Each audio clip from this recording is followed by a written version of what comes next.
네, 제가 먼저 김동완 의원 먼저 질문 부탁드립니다.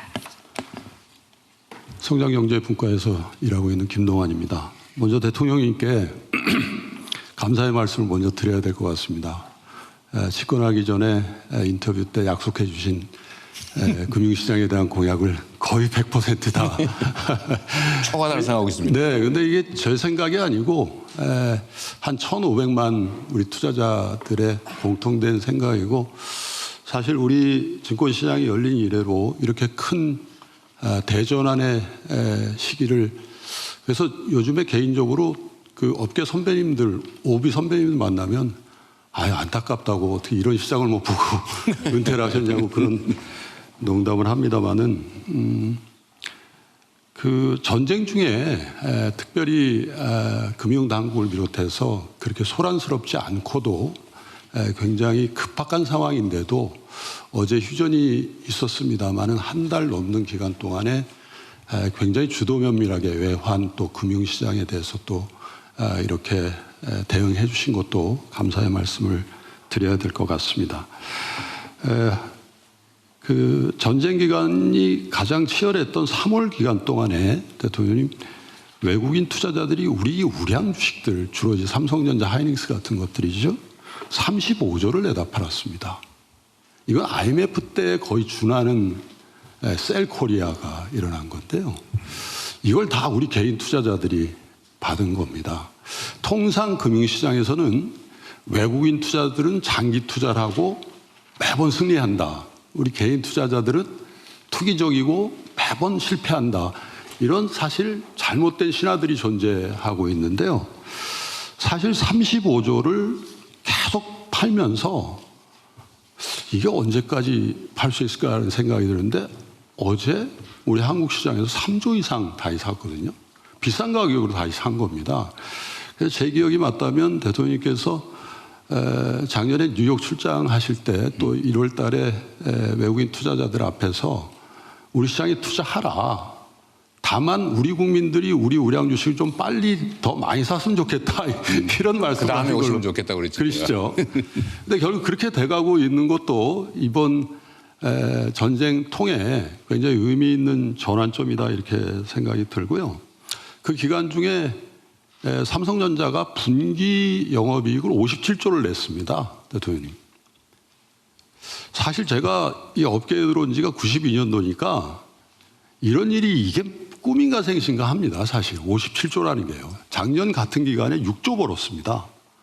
그런데 더 놀라운 거는 일부긴 합니다만은 해외 IB 국내 증권사들이 전망컨대 삼성전자 같은 기업이 내년에 영업이익을 480조를 번다는 그 보고가 있고요. 만약에 그렇게 되면은 전 세계 단일 기업 중에 삼성전자가 영업이익 1등을 하는 겁니다. 이건 정말 저는 감회가 너무 뭉클해가지고요. 야, 이런 일이 있나 이런 생각이 들 정도로. 근데 다시 말씀드립니다만 이게 제 생각이 아니라 투자자들이 정말 놀라는 일인데, 아까 말씀드린 것처럼 우리 투자자들이 그러면 35조란 돈을 그 우량주를 투자하는데 나서게 된 거는 뭐냐? 지난 10개월 동안 이재명 정부가 보여주신 증권시장, 이 자본시장에 대한 애정과 그리고 정말 혁신적인 정책들을 또박또박 집행해 주시는 거에 대한 신뢰, 그리고 우리 기업들이 전 같지 않다라는 그러한 믿음이 결합된 결과라고 저는 생각하거든요. 그래서 이 차제에 한간에는 사실은 이런 비아냥거림도 있었습니다. 정부가 그렇게 주식을 올려가지고 외국인만 비싸게 팔고 나가게 하는 거 아니냐. 사실 이게 말이 안 되는 거거든요. 그 나간 외국인을 극히 일부고요.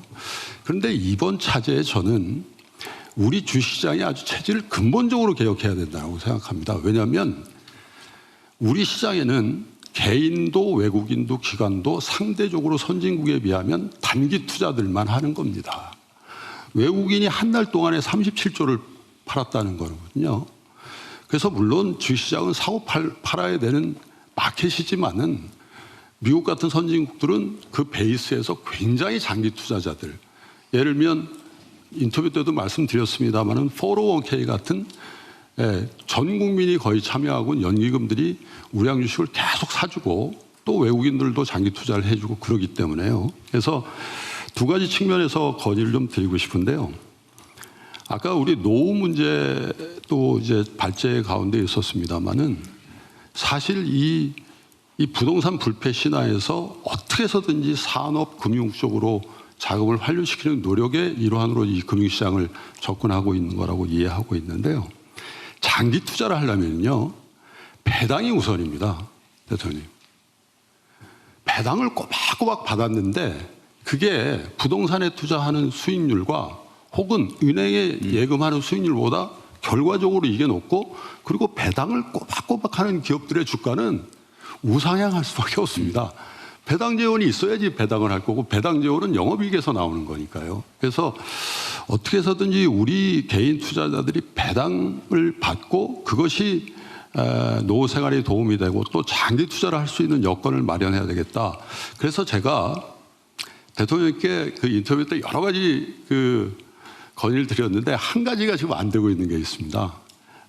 그때 배당 소득세율과 이자 소득세율이 위험자산에 대한 투자고 배당은요. 그리고 이자 소득은 안전자산의 투자에 대한 소득이다. 그리고 예금은 정부가 5천만 원 그것도 확대하려고 하지 않습니까? 정부가 개런티를 해주는 건데 이게 소득세율이 같습니다.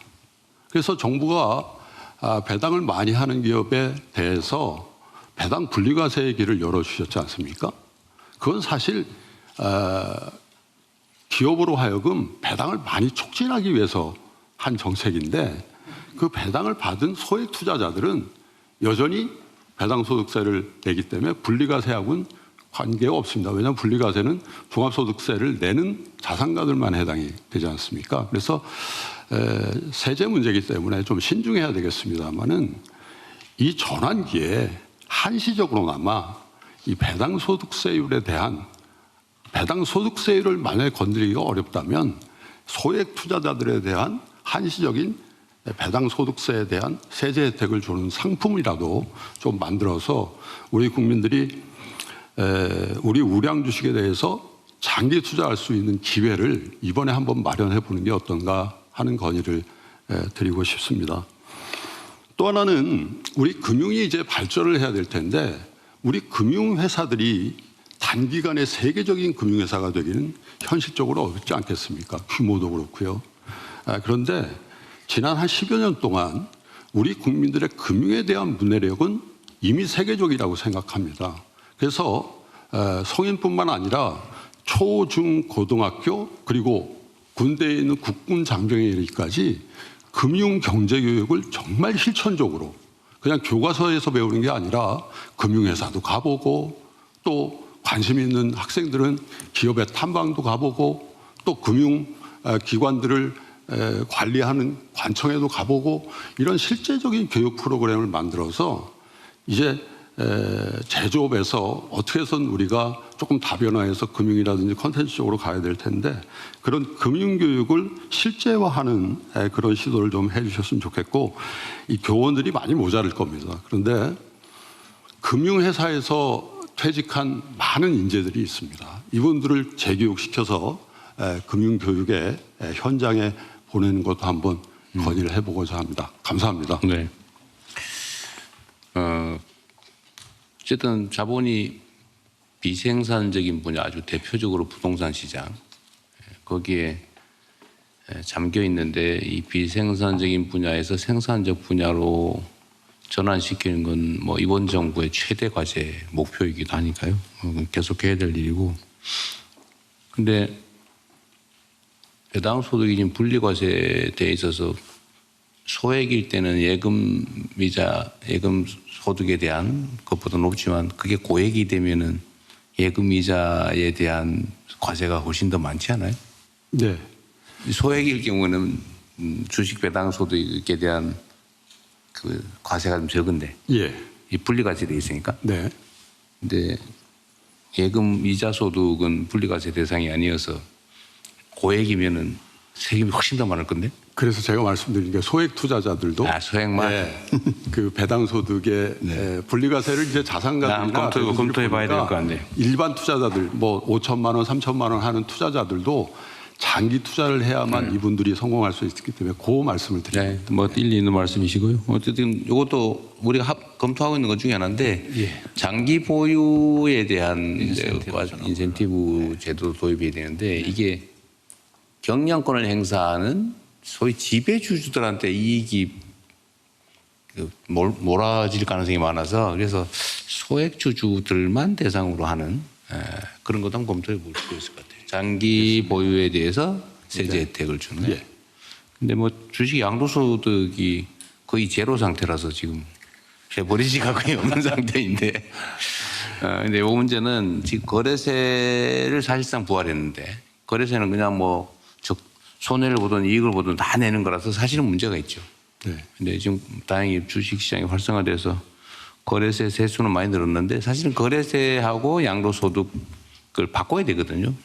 그래야 돈 버는 사람도 내고 안 버는 사람은 안 내고 그런데 지금 돈 못 버는 사람도 다 내고. 네. 그래서 이 역진성이 있어서 언젠가는 한번 이 거래세하고 양도세를 같은 수준에서 좀 바꿀 필요는 있을 것 같아요. 금융교육 필요성은 정말로 많이 있죠. 어쨌든 자본시장 육성, 활성화 그리고 국민들이 배당소득을 통해서 좀 이렇게 노후 대책을 세우거나 아니면 생계비를 보전하는 것은 꼭 해야 될 일입니다.